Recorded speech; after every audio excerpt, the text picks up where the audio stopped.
course. Yes, of course, Mr. Obama will be so happy to carry out your anti-Chinese, anti-Iranian, anti-Russian policies. And I'm afraid that's what has changed. If Obama wants to go and do something for Egypt in his speech at 1:30, instead of more of this hot air, blasé rhetoric that he usually comes up with, announce an immediate large-scale food aid shipment. Let's get several million tons of grain to Egypt right now and avoid starvation. Because that would put a salve on a lot of the instability, but they probably want the instability to continue so they can jockey around in there and try to get who they want in power. Exactly. I think the U.S. card is now simply shoot the works for chaos, destabilization, and mob rule, and that's what we've seen. But again, remember, the mob you see in the street is simply an illusion, right? It's a smoke screen, it's a prop. These are the walk-on parts in this drama.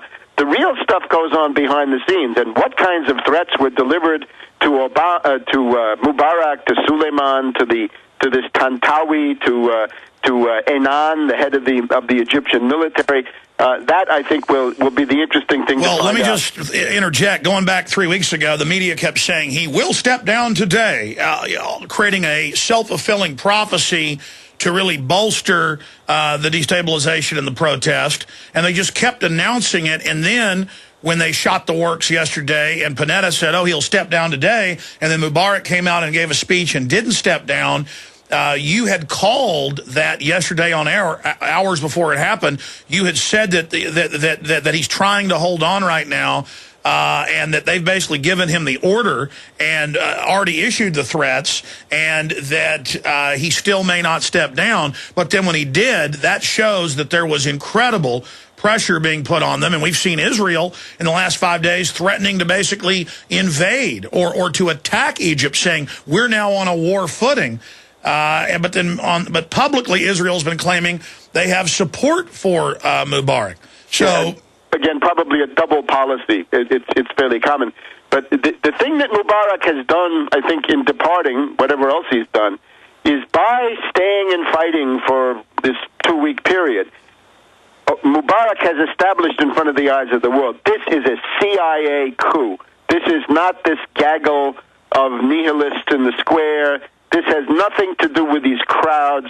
This was a top-down CIA operation with heavy-duty threats. God knows. Well, they sent Alberti in, who hadn't been there in a long time, the week before, and he started giving basically overthrow speeches, and then it came out in the headlines, U.S. behind protesters, and then now the West is saying, yes, he will step down today. I mean, they basically admit that they did this. And then you've got Google, that's a known NSA, CIA admitted creation now. You know, don't be evil, what a joke. And then they've got one of their minions in there, to help manipulate the technotronic technocracy. I mean, go over that constellation of pure evidence briefly that this was a Western coup. Well, we have now the television celebrating this guy, Ghonim, this character you see, not charismatic, but a Google executive. They're celebrating Ghonim as the founder of the revolution. So again, if it was Robespierre in France and Lenin in Russia and maybe Mao in China, now we have Ghonim. This is impossible. This guy is a little mouse. This is a little nothing.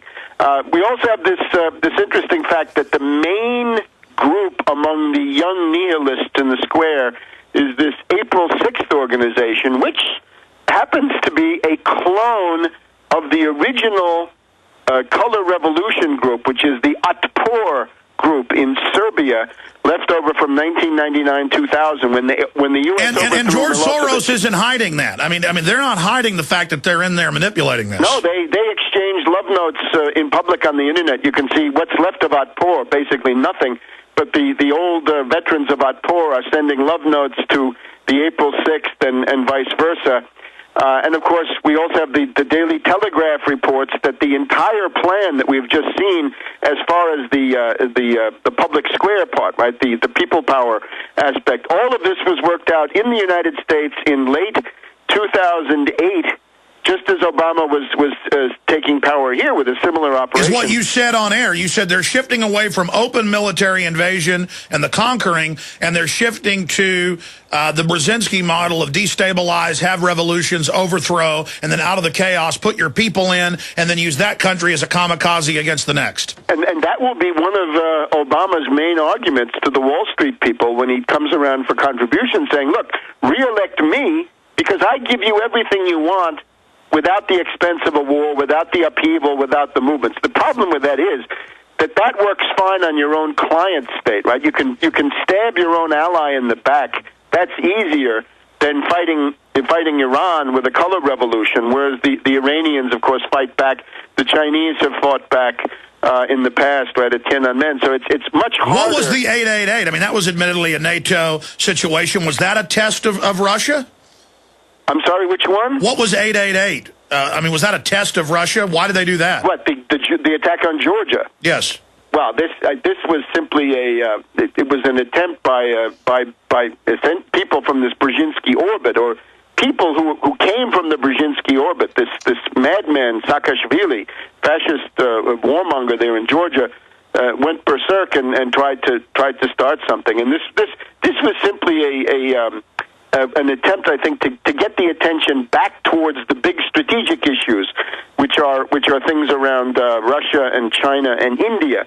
So, that's just it was a kind of a calling card from Brzezinski. Which shows how reckless these people are, because the Russians admittedly rolled mobile nukes in, and their Joint Chiefs of Staff chairman went on television and said, we're preparing for nuclear war with NATO, and then the West backed off, which it's insane. Yeah, it is insane. And what you always see is the question of the nation state or the empire. Unfortunately, the empire has won against the nation state. Yesterday, the nation state was briefly in the lead, whatever else you want to think. But today, the empire has, at least for the moment, triumphed. The problem that the CIA has is you take a U.S. asset and put that person into power. From the moment that they take power, the apparatus of the nation state begins to capture them and forces them to act more and more like a national leader, less and less like a foreign agent. And that's what happened to Mubarak. He had become really a national leader from his own point of view. Yeah, it was the same thing with Saddam, also put in by the West. The internal form of these dictatorships is simply the typical form of a government in an underdeveloped third world segment of the U.S. empire, and that's pretty uniform. It doesn't seem to vary Well, Webster, very much. What do you think about people like Ray McGovern, who thinks this is overall going to be positive, and he thinks El-Baraty's a good guy because he said WMDs weren't in Iraq? I'm afraid that once you've served in the CIA, you never quite get over it. I think that you can see a kind of a body of opinion that corresponds to the U.S. intelligence community. The left liberals who used to oppose Bush and Cheney have now, I think, completely discredited themselves, that they were imperialists all along, that they had a beef with Bush Cheney about methods, but not about goals. They're interested in a U.S. world empire, and they said, don't use military means, use our subversive means. However, even so, what has happened in Egypt is a defeat for the U.S. world empire. The empire, in some ways, has been more weakened by this than by other possible outcomes, simply because it is now so clear that the CIA has done it. In other words, the whole nature of this project is to tear down the existing empire with the hope of reforming it, but that may not go well. Certainly, Egypt now enters into a period of prolonged chaos and instability. And again, I would urge Obama, send a few million tons of grain if you have any concern about Egypt, because that's what they need more than your hot air. Well, for folks that say we can't do that, we're already giving them foreign aid, and the bankers want another $100 trillion of our tax money.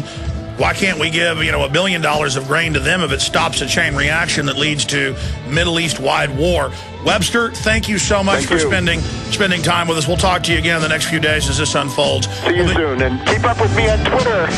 All right. Hi, this is Alex Jones. Did you know that the global elite are now storing non-hybrid seeds in secret storage vaults near the Arctic Circle? Did you know that in a real meltdown, non-hybrid seeds can become more valuable than silver or gold? It's true, seeds have outperformed even gold and silver before in this country, and it's possible that could even happen again. So our friends at Solutions from Science have have put together the perfect mix of non-hybrid seeds. They call it a survival seed bank, and it can produce an endless supply of nutrient-dense food for you and your family. And here's the best part. These seeds have not been genetically modified in any way, and you actually get enough seeds to plant a full-acre crisis garden. So visit them today at survivalseedbank.com. That's survivalseedbank.com, or give them a call at 877-327-0365. That's 877-327-0365. Remember, in a real crisis, non-hybrid seeds are the ultimate barter item. This is Alex Jones for survivalseedbank.com. A very wealthy U.S. citizen is predicting that in 2011, we will witness the most important day in America in more than 50 years. He says it will change everything about our lives. The way you shop, travel, invest, educate your children, and even how you take care of your health and your own family. Now, this man has made some outrageous predictions over the years. The crazy part is, he's usually right. You see, he predicted the collapse of GM, Fannie Mae, Freddie Mac, and America's biggest mall owner, General Growth Properties. In fact, Barron's called his work a dire prophecy. Recently, he created a video, which you can watch online for free, detailing his biggest and most important prediction yet. And it's a real eye-opener. I can't stress this enough. You should at least watch this free video online today. He explains everything you need to know, including simple steps you can take to protect yourself. You can find the video at www.endofamerica3.com. That's endofamerica, the number 3.com. Watch the free video at www.endofamerica3.com. That's endofamerica3.com.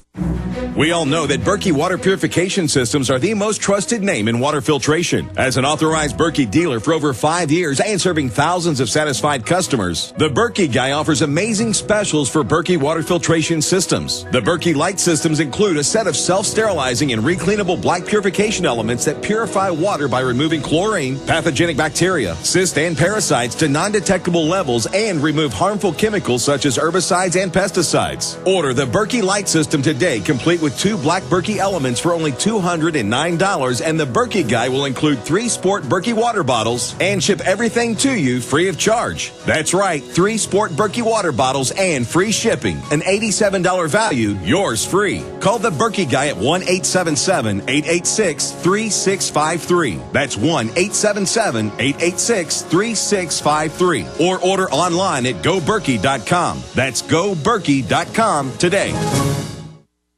I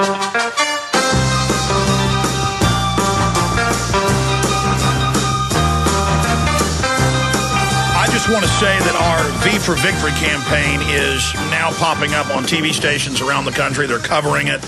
It's growing exponentially, has the potential to be the most successful viral liberty campaign we've ever launched on the street and the internet. The combination of the flyers up all over the country and popping up all over the world, from England to Mexico. The combination of people shooting video of that and then putting it on the web is incredible. We're getting so many amazing video submissions for the answer to 1984 1776 contest. That's the contest. $10,000 in prizes. First place, $7,000. Second place, $2,000. Third place, $1,000. I've got one of the submissions. There's a whole bunch of great ones. And keep submitting them, because we don't know who the winner is going to be until we get them all in the next 2 weeks. But coming up at 8 after next hour, I'm going to play the video/audio of an incredible animation we were sent. What's it called? A Day in the Park. And that's up on Infowars.com and PrisonPlanet.com if radio listeners want to go see it. But for PrisonPlanet.tv viewers and /radio listeners, you'll at least hear the audio of that coming up at the start of the next hour. You know, I decided to get Tarpley on earlier in the hour. I meant to really get into